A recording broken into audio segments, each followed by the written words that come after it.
great and peaceful river in a land that's fair to see, where the Douglas fir tree whispers to the snow-capped mountain breeze, where the cliffs are solid granite and the valley's always green. This is just as close to heaven as my traveling feet have been. Roll, Columbia, won't you roll, roll, roll? Roll, Columbia, won't you roll, roll, roll?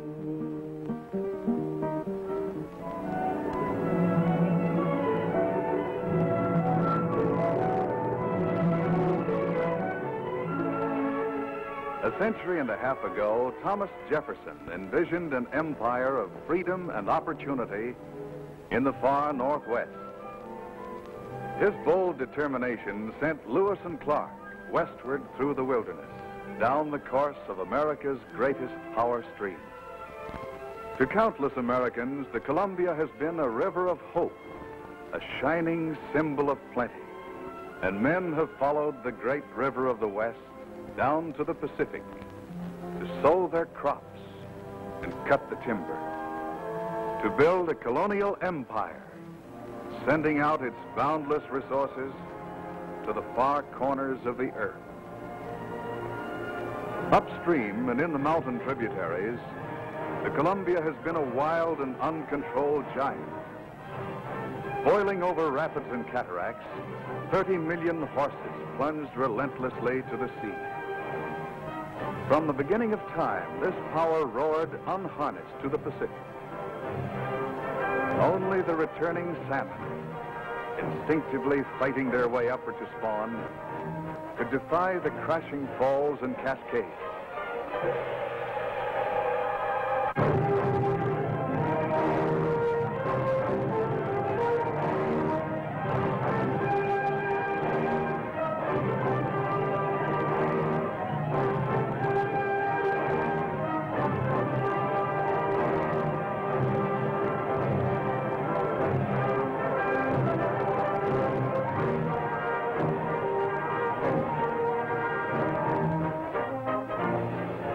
And so the great river of the West remained untamed, the same swirling fury which Indians whipped for salmon since the days of Captain Meriwether Lewis.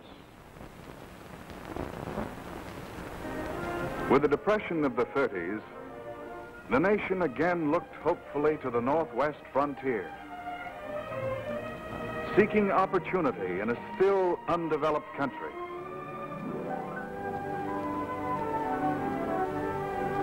But the Northwest, too, was feeling the impact of a worldwide depression. More than half the industrial workers were in forest industries, and the world no longer called for the logs and lumber of the Northwest. Mills were abandoned, some never to reopen. So there were no jobs for incoming workers. Everywhere, the same story. Men looking for work, not finding it.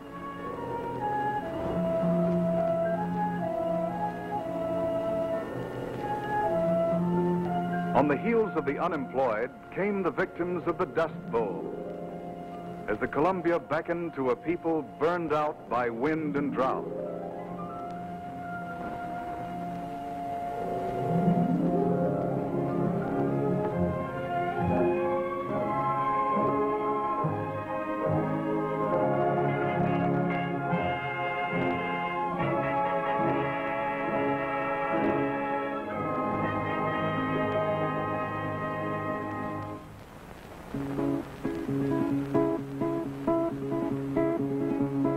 It's a mighty hard road that our poor hand has hoed, and our poor feet has traveled a hot, dusty road.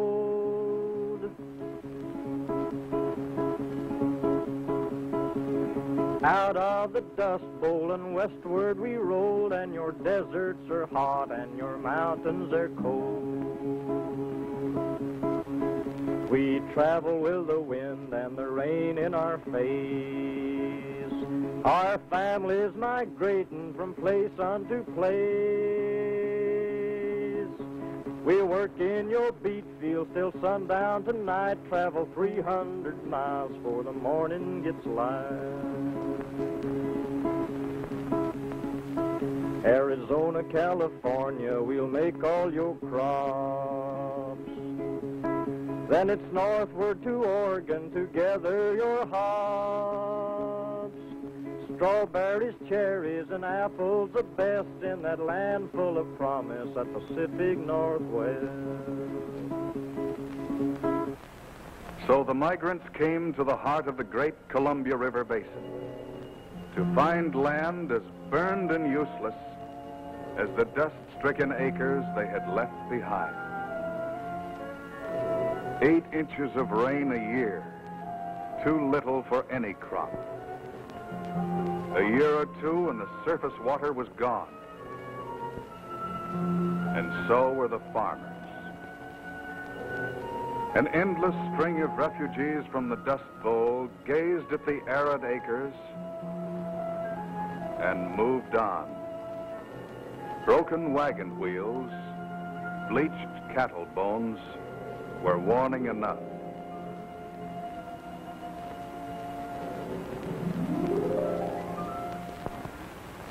If they were to find land, they must first bring the Columbia water to the lifeless acres.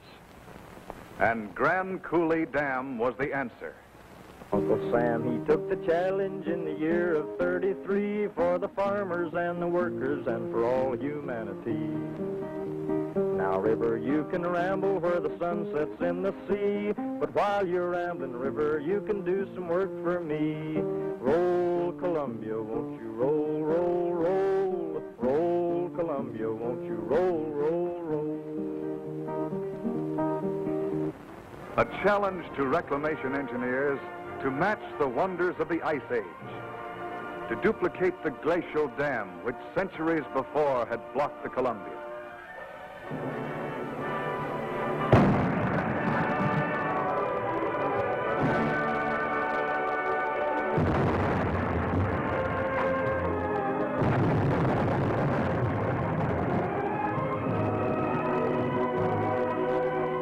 To make 1,000,000 acres bloom anew, to build an industrial empire from the wasted power of the Columbia. Not useless leaf raking, but productive public works. They moved mountains and froze a landslide, laid down 10 million yards of concrete.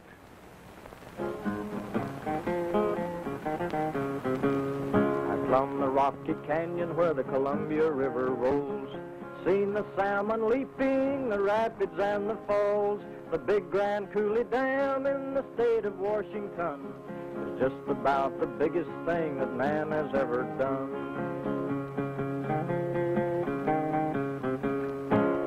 3 times the size of Boulder or the highest pyramid, makes the Tower of Babel a plaything for a kid. From the rising of the river to the setting of the sun, the coulee is the biggest thing that man had ever done. I'd better quit my talking 'cause I told you all I know. But please remember, partner, wherever you may go, I've been from here to yonder, I've been from sun to sun. The Coulee Dam's the biggest thing that man has ever done.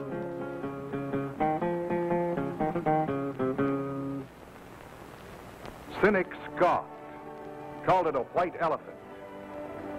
But we went ahead, confident the power would be needed in the years to come. 300 miles downstream at Bonneville, the Army engineers faced the fury of 500,000 feet of water every second. Coffer dams were flooded, equipment swept away. But at last, the project was completed. Bonneville Dam, a symbol of power and passage, opens up a region that has more than 10% of the nation's area, but only 3% of its people.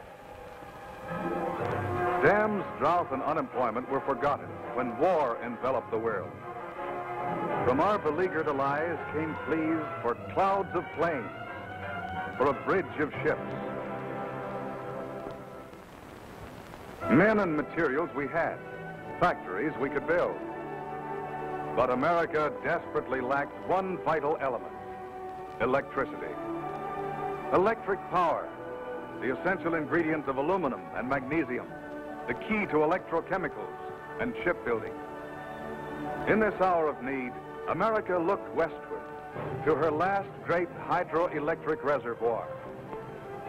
In the Northwest, she found a great new source of power to meet the challenge: the Columbia River. At Bonneville, 500,000 kilowatts to serve the new war plant. The Colossus at Grand Coulee, coming into production in the nick of time.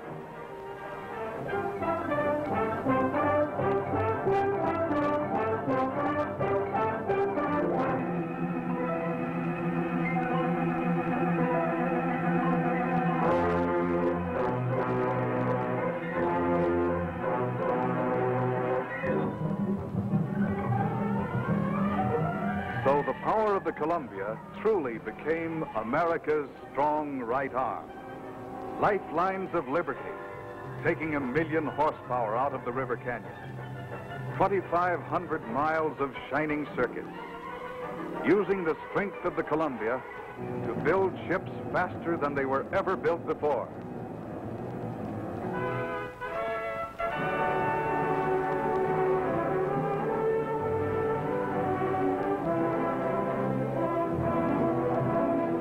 But most important of all, making the wings for America.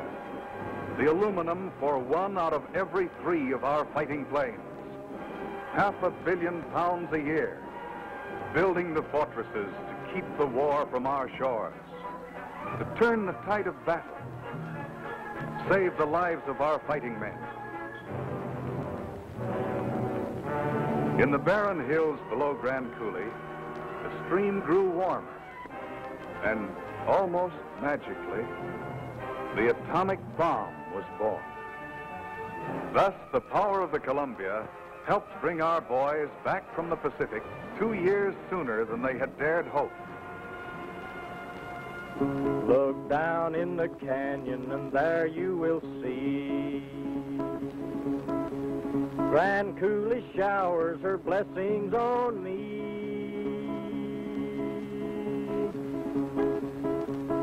My land I'll defend with my life if it be, 'cause my pastures of plenty must always be free. With the war over, more and more people flocked to America's fastest growing region. And the nation cried out for the materials the Northwest could produce, especially lumber, to meet the national housing crisis.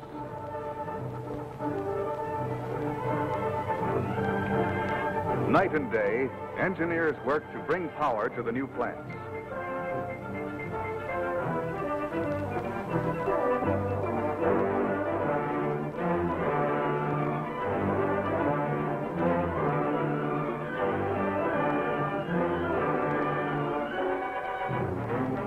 Soon, the power of the Columbia was producing more than half the nation's supply of aluminum. A single rolling mill sending its metal to 600 factories from Texas to New England for trains and trucks, roofs and siding, and countless everyday items. On the Columbia River, the atomic energy plant calls for more electric power as science turns this discovery to mankind's betterment. Even the world's largest generators are insufficient to meet the mounting demands for power. New dams must be built, or America's vital electro industries will fail to develop or be forced to go abroad for their power. Industry we can ill afford to lose. With too little power, the Northwest is suddenly faced with the irony of too much water. A late spring and the melting snows of the Snake and northern tributaries pour together into the Columbia. Without a series of dams upstream to store the excess water, it rushes unchecked to the sea. 1 million cubic feet every second at Bonneville. And Vanport, Oregon's second largest city, is swept away by the angry waters. The homes of 20,000 people afloat, beaten to kindling.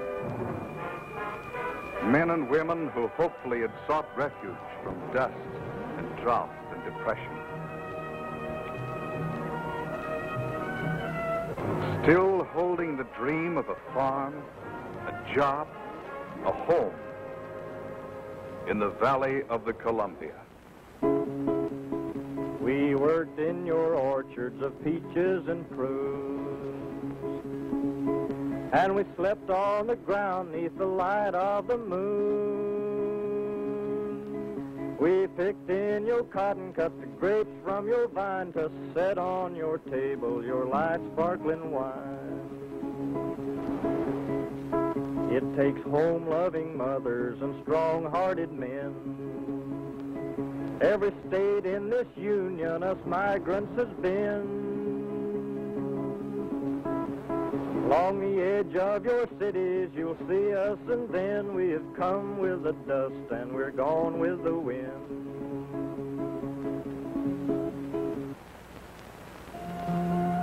More than 50 people dead. Tens of thousands homeless. Over $100 million lost. 30 million wild horses cast loose to trample the homes and the hopes of people of the Northwest. If we are to control the restless Columbia, we must first develop it. Develop it for all its values, from the glacial headwaters to the Pacific.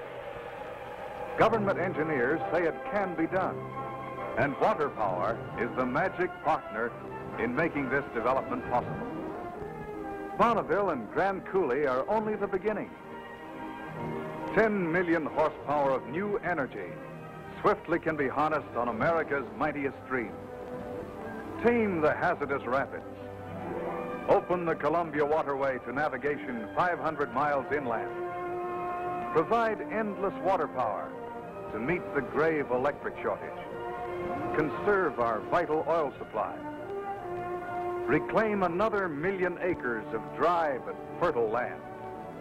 Already, the power of Grand Coulee is paying a large share of the irrigation costs. 80 acres of garden land for the farmer burned out by dust and drought. A chance for the little fellow in the Big Bend country. Flood control must start high up in the headwaters, on the Kootenai, and the Flathead, and the Clark Fork. Provide water power to pay for the mighty dams that must be built. But you cannot control the Columbia unless you control its tributaries, including the mighty Snake River, which flows 1,000 miles through Idaho, Oregon, and Washington. In the heart of America's deepest canyon, government engineers have recommended a project as big as Boulder Dam. Hell's Canyon, a 1 million kilowatt dam, will create a 91-mile lake to hold back the unruly waters of the Snake. Key dam in providing protection for the lower Columbia. Power to turn the nation's largest phosphate reserves into precious plant food for which a hungry world cries out. Power to extend the frontiers of opportunity for countless men and women who look westward hopefully, for land and jobs, for security and happiness. Today, the inexhaustible power of the Columbia is speeding housing for all our people, giving birth to half the nation's supply of vital aluminum. Tomorrow, it can do infinitely more, for America's greatest power stream is still less than 1/10 developed. 30 million horsepower wasting to the sea. A tremendous force for good or for evil. So the mighty Columbia flings a challenge to a nation, daring it to show that our democracy has the vitality to develop a great river for all its values, for all its people. Set a pattern for the other nations of the world to follow. Prove they can have food as well as freedom, peace as well as plenty. That is the challenge of the Columbia.